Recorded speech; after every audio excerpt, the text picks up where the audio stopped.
Welcome to the Marketing for Learning podcast. This is the only place in the world, probably, where you can learn everything that you need to know about applying marketing practices and thinking to the world of learning. So, to quote my favorite piece of e-learning, let's get started. It's funny, right? Because no one has a favorite piece of e-learning. Hi guys, and welcome back to the Marketing for Learning podcast. Today, I'm going to be talking to you about learner personas and how identifying your learner personas can really make a huge impact to your Marketing for Learning efforts. So first things first, what is a learner persona? If you've listened to any of our podcasts, you would have heard the phrase before, and it's one that we've completely stolen from our friends in marketing. In marketing, we have a thing called buyer personas. And that is a fictional representation of your ideal client. So unsurprisingly, a learner persona is a fictional representation of your ideal learner. But in learning, we need to target all of our learners. We can't just pick our ideal ones. Otherwise, not everybody will be learning, will they? So what we need to do is we need to break our learner cohort up into buckets, into groups, and create a persona around each of those groups. Learner personas really help us answer the question that we've mentioned in, I believe, every single one of these podcasts. What's in it for me? And remember, the me in the what's in it for me question is your learner. Your learner doesn't care what you think. Your learner doesn't care about the business goals or anything like that. They want to know what they are going to get out of taking your learning intervention. So when you're answering the what's in it for me, put yourself in your learner's shoes. And to do that, you can put yourself in a persona's shoes. So most organizations I've worked with have between 2 and 4 learner personas. And then they've normally got around, 1,000, maybe to 5,000 learners.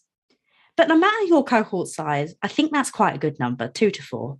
Because if you think of 4 of your colleagues or yourself and 3 of your colleagues, I'm sure you can tell me 1,000,001 differences between you and each of those people. And the same goes for your learners. So what resonates with one learner may be completely overlooked by another, and vice versa. So when we have our personas created, we can tailor the communications, we can tailor the communication methods and how we talk to our learners to each of the personas.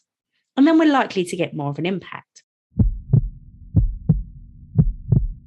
So that's all well and good, knowing in theory that by having a persona, we can tailor our communications to them and answer the what's in it for me question better. But how do we actually create learner personas? So a lot of it is based on data you've already got. So perhaps you know that some of your learners are completely unengaged. They've never logged into your learning platform, or they've never signed up for a training course. That might be a data point for our learner personas. Perhaps you know that 50%, that's probably a bit too high. 20% of your learners are leaders. Maybe that's another data point that we want to use for our learner personas. But aside from our data, which in learning is limited, we need to make some assumptions.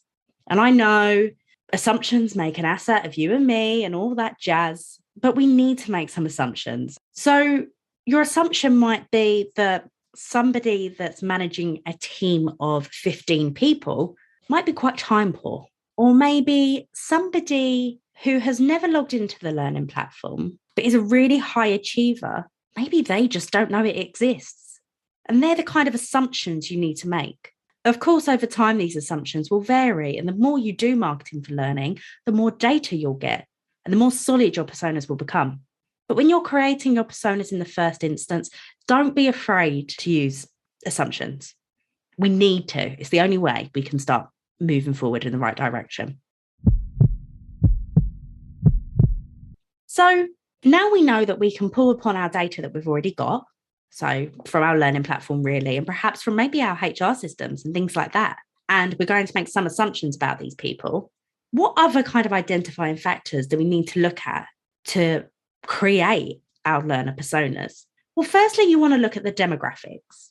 So in most learning instances, it's going to be their job title, maybe their level of seniority, maybe their team size, their business function, Hey, in today's day and age, it could be their working environment. Are they back in the office or are they still working at home? Are they hybrid? Some days they're in the office, some days they're at home. It's those kind of things that will then influence how we talk to our learners. So, alongside the demographics, we also want to know the geographic influences on their lives.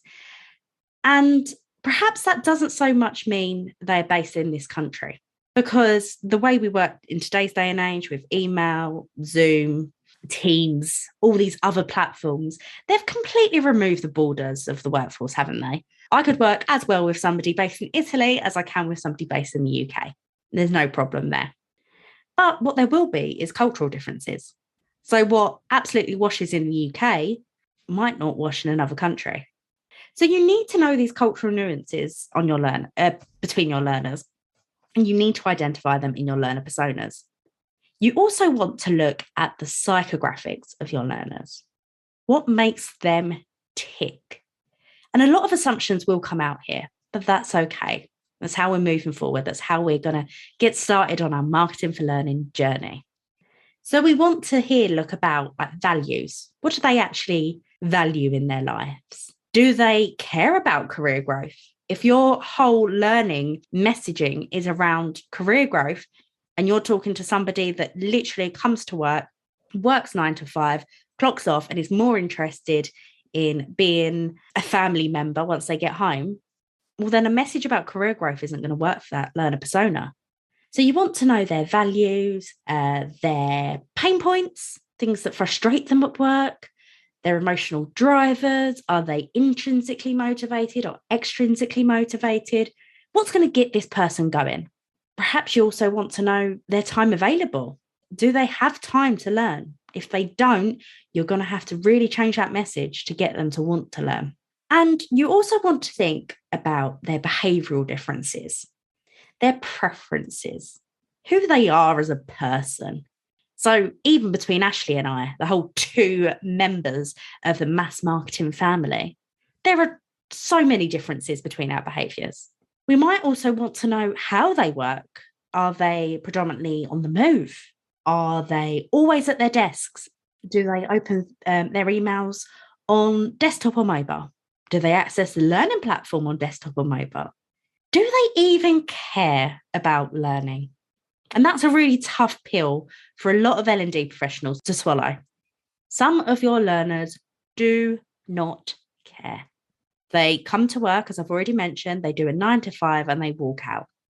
They don't care about the business growth, the business objectives, the business mandates, any of that jazz. What they care about is getting paid at the end of the month. But as a business, it's still really important to engage with that person. So having that person who doesn't care as a persona and considering all of their demographic data, their geographical data, their psychographic data, you can then create a persona out of that person and you can answer the what's in it for me question for them. So if they don't care about their work and their day job and they just want to get paid at the end of the month, how about we make their life a bit easier?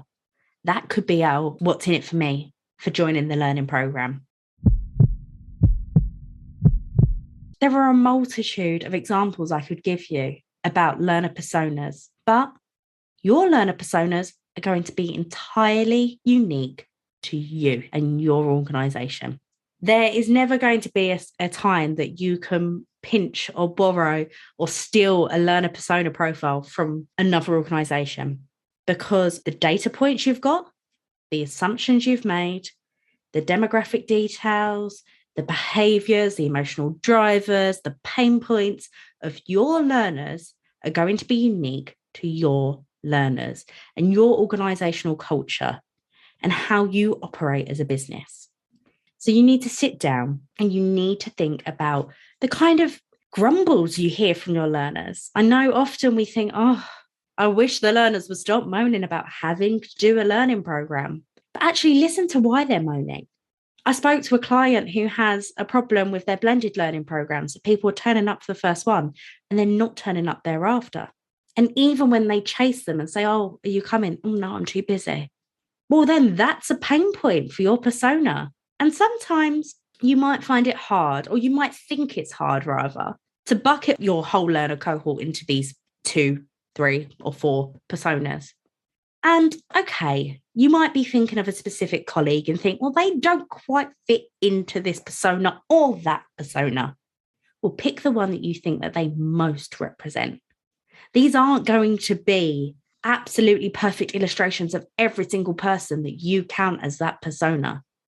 What they are going to be is a representation of their emotional drivers, their pain points, and also they will allow you to answer the what's in it for me more accurately for each of those personas. And once we've done this hard work and we've created these personas, we've answered the what's in it for me, well, then we can tailor all of the communications. We can trigger their emotions. We can look at the 4 Ps and bring it all together to make a marketing for learning campaign that really makes an impact.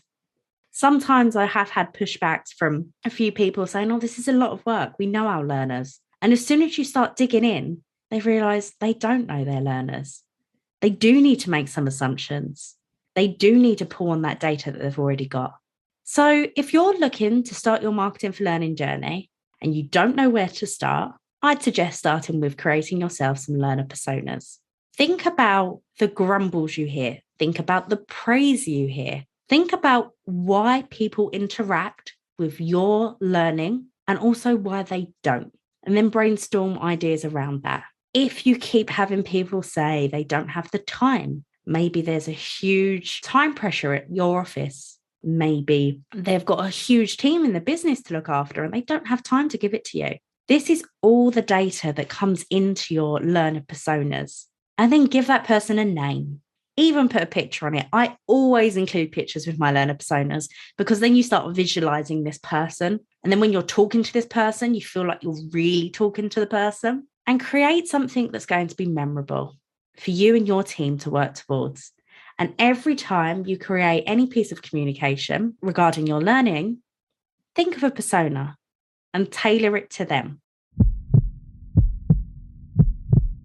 So I hope you found this podcast useful. And if you do want any more information on learner personas, please get in touch with either myself or Ashley. We're always happy to talk about all things marketing for learning. And if you have any other suggestions of podcasts you'd like to listen to, please drop us an email or a LinkedIn message. We'd love to hear from you. And as always, we are a new podcast. So if you subscribe or like the podcast, we'd really, really appreciate it. See you on the next one, guys.